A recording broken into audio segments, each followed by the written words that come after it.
Stephen Callahan stood frozen in the doorway of the hospital room, his hand still resting on the door handle. The scene before him made his chest tighten with an emotion he couldn't quite name.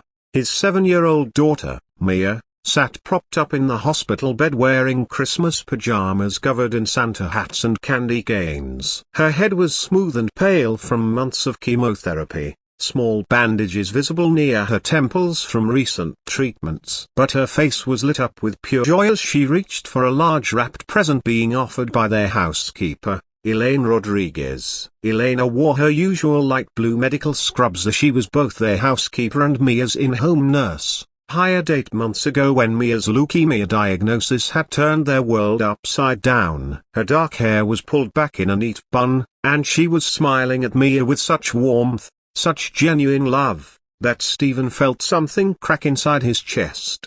A small Christmas tree twinkled in the corner of the hospital room, and a wreath hung on the wall. Stephen hadn't put those there. He'd been so consumed with work, with trying to maintain normalcy, with denying the reality of his daughter's illness, that he hadn't even thought about Christmas decorations.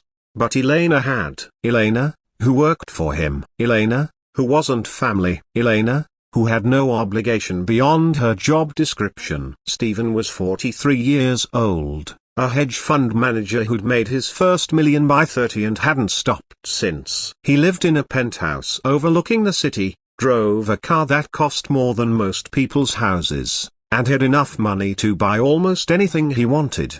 Except the one thing that mattered, his daughter's health. Mia had been diagnosed with acute lymphoblastic leukemia 10 months ago. The doctors said her prognosis was good. A childhood leukemia had high survival rates these days, but the treatment was brutal. Chemotherapy, hospital stays, blood transfusions, endless appointments. Mia had gone from a vibrant, energetic child to someone who tired easily, who'd lost her beautiful hair, who spent more time in hospitals than in school.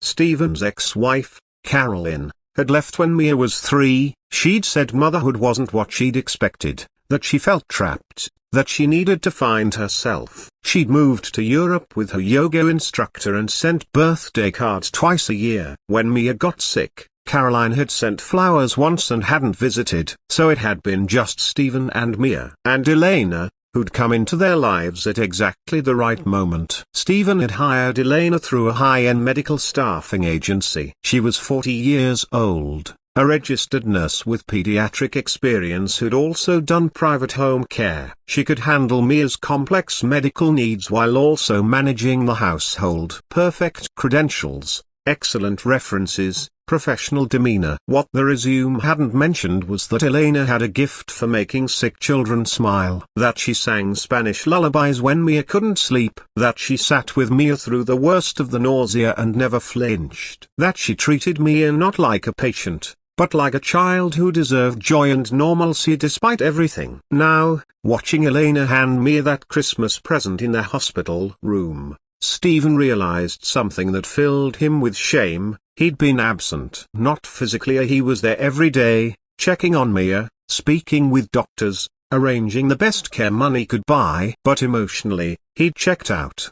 He'd buried himself in work, unable to face the possibility of losing his daughter. He'd hired Elena to handle the day-to-day care, and then he'd let her handle everything while he hid behind spreadsheets and conference calls.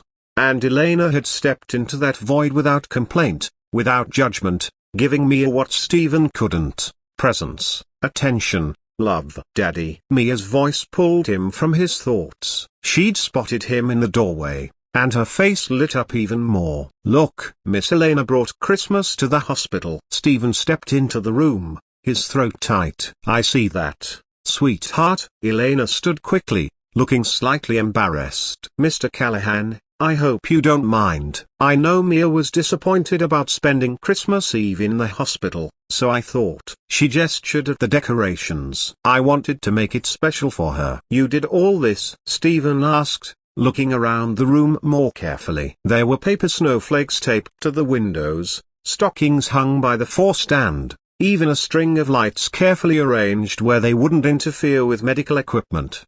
It wasn't any trouble, Elena said quickly. I just thought Mia deserved a real Christmas. Can I open it? Mia asked, clutching the present. Please. Of course, Mija, Elena said, using the Spanish endearment Stephen had heard her use countless times. My daughter, it meant. Even though Mia wasn't her daughter, even though she was just the hired help. Except she wasn't just anything. Stephen could see that now. Mia tore into the wrapping paper with the enthusiasm of any 7-year-old, and pulled out a handmade quilt. It was beautiful, colorful squares carefully stitched together in a pattern of stars and moons. I made it for you, Elena said softly. I know the hospital gets cold at night. And I thought. She paused, her voice catching slightly. I thought you could wrap up in it and feel warm and safe, even here. Mia immediately wrapped the quilt around herself, beaming. It's so soft. And it's so pretty. Thank you, Miss Elena. Elena's eyes were bright with unshed tears. You're welcome,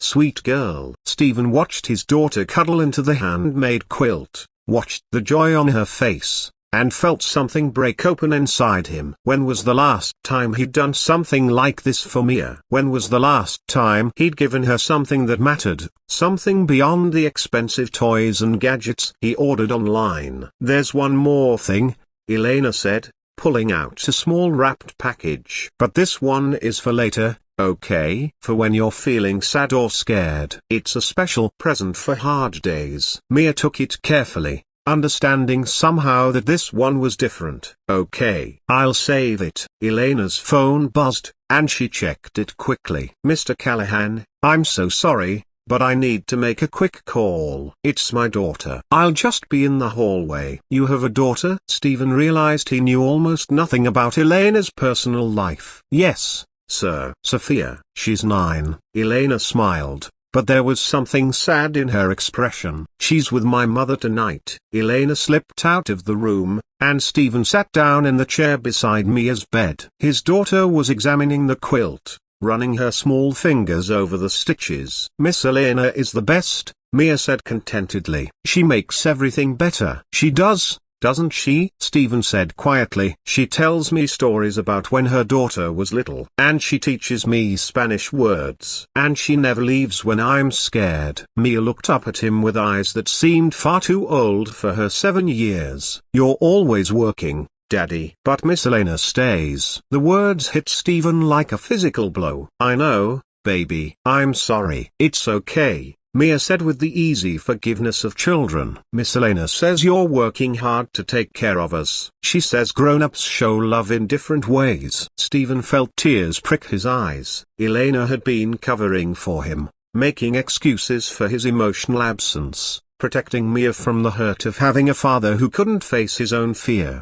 He stood and walked to the doorway, looking out into the hall. Elena was on her phone, speaking rapid Spanish. And even from a distance Stephen could hear the distress in her voice. When she hung up, he saw her lean against the wall, her hand pressed to her mouth. Stephen approached her. Elena, is everything all right? She straightened immediately, wiping her eyes. Yes, Mr. Callahan. Everything's fine. It doesn't look fine. Elena hesitated, then seemed to crumble slightly. It's my daughter. Sophia. She's sick. Nothing serious, she added quickly. Just a bad cold. But she's upset that I'm not there. That I'm spending Christmas Eve at the hospital instead of home with her. And her voice broke. I told her I had to work. That I had to take care of someone else's little girl instead of being with her. Stephen felt his heart sink. Elena, why didn't you tell me? You should be home with your daughter. I can stay with Mia. Mr. Callahan,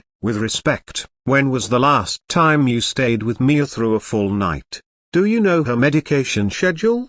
Do you know what to watch for if she has a reaction? Do you know how to comfort her when the pain gets bad? Elena's voice was gentle but firm. I'm not saying this to be cruel, but Mia needs someone who knows her care. And Sophia has my mother. She'll be okay. But it's Christmas Eve, Stephen protested. And Mia is spending it in a hospital, fighting for her life. Elena said quietly. My daughter has a cold. She'll recover in a few days. But Mia? Elena's eyes filled with tears again. Mia needs someone tonight. And her father has been too afraid to be that someone. So I will be. The truth of it hit Stephen hard. He'd been so scared of losing Mia that he'd already started grieving her. Already started pulling away to protect himself from the pain. And in doing so, he'd abandoned his daughter when she needed him most. Go home, Stephen said suddenly. Please, go home to your daughter. Mr. Callahan, I mean it. I'll stay with Mia tonight. I'll call you if I need help. I'll learn. I should have learned months ago. Stephen met her eyes. You've sacrificed enough for my family. Go be with yours. Elena looked at him for a long moment, searching his face. Are you sure? I'm sure. And Elena? Stephen paused. Thank you for everything. For loving my daughter when I was too scared to show her how much I loved her. For being there when I wasn't. For, his voice cracked. For being the parent I should have been. Elena reached out and squeezed his hand. You're her father, Mr. Callahan. She needs you. And you're stronger than you think. You've just been carrying your fear alone. Let yourself share it. Let yourself be present with her, even when it's scary. After Elena left, Stephen returned to Mia's room. His daughter was drowsy from her medication, but she smiled when she saw him. Is Miss Elena okay? Mia asked. She had to go home to her daughter, Stephen said, sitting beside the bed. So it's just you and me tonight, kiddo? Is that okay? Mia's smile widened. Really? You're staying? All night? All night, Stephen confirmed. I'm not going anywhere. As the evening wore on, Stephen discovered what he'd been missing. He learned Mia's medication schedule, writing it down carefully. He helped her to the bathroom when she felt nauseous. He adjusted her pillows when she couldn't get comfortable. He sang to hear her badly, but she didn't seem to mind her when she couldn't sleep. And around midnight, when Mia woke crying from pain, Stephen held her close and let himself cry too. For the first time in months, he didn't hide his fear. He didn't pretend everything would be fine. He just held his daughter and admitted how scared he was of losing her. I'm scared too, Daddy, Mia whispered. But Miss Elena says being brave doesn't mean you're not scared. It means you keep going even when you are. Miss Elena is very wise, Stephen said, his voice rough with tears. Will you still be here in the morning? Mia asked. Yes, baby, I'll be here. Mia fell asleep in his arms, wrapped in Elena's handmade quilt. And Stephen sat there in the quiet hospital room, decorated with Elena's loving touches, and finally let himself feel everything he'd been avoiding for months.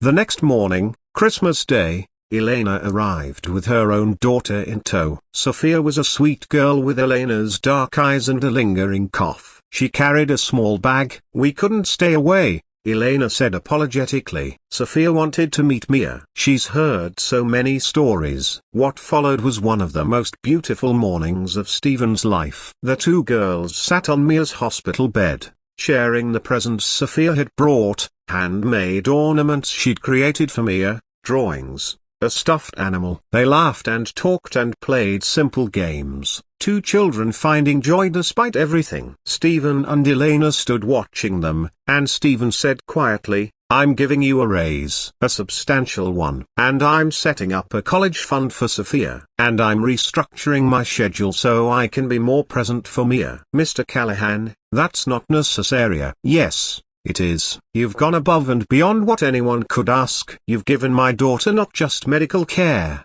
but love, real love. And you've shown me what I was too afraid to do myself. He paused. But more than that, I want you to know that you're not just an employee. You're family, both of you. Elena's eyes filled with tears. That means more than you know. Later that afternoon, Mia remembered the second present Elena had given her. With Stephen's help, she carefully opened it. Inside was a small journal with a note. For my brave girl, Mia. When the days are hard, write to me in here. Tell me what you're feeling, what you're scared of, what you're hoping for. I'll read it whenever you want to share it with me, and I'll write back to you. You're never alone in this fight. Love, Miss Elena. Beneath Elena's note was another one, in Stephen's handwriting, although he didn't remember writing it. But then he realized, Elena must have asked him to write something months ago. when he'd been too numb to really think about it. He'd written it mechanically, and she'd saved it for this moment.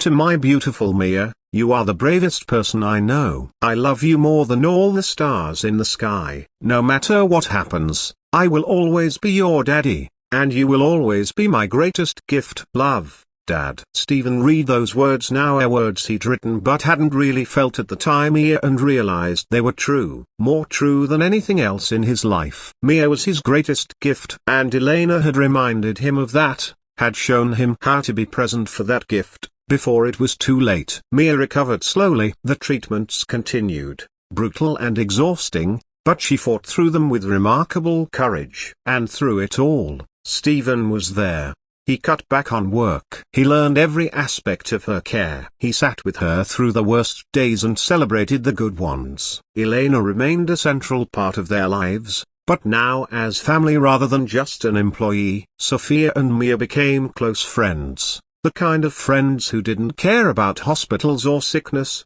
who just enjoyed being together. 2 years later, when Mia was officially declared in remission, Stephen threw a party. Not a big, flashy event, but a small gathering in their home. Mia, healthy and strong with her hair grown back, stood beside Elena and Sophia, laughing at something one of them had said. Stephen raised his glass and said, "I want to make a toast to Elena, who taught me that love isn't something you hide from out of fear. It's something you walk into, even when you're terrified. And to Mia, who showed me that the bravest thing any of us can do is keep fighting, keep hoping, keep loving, even when the outcome is uncertain."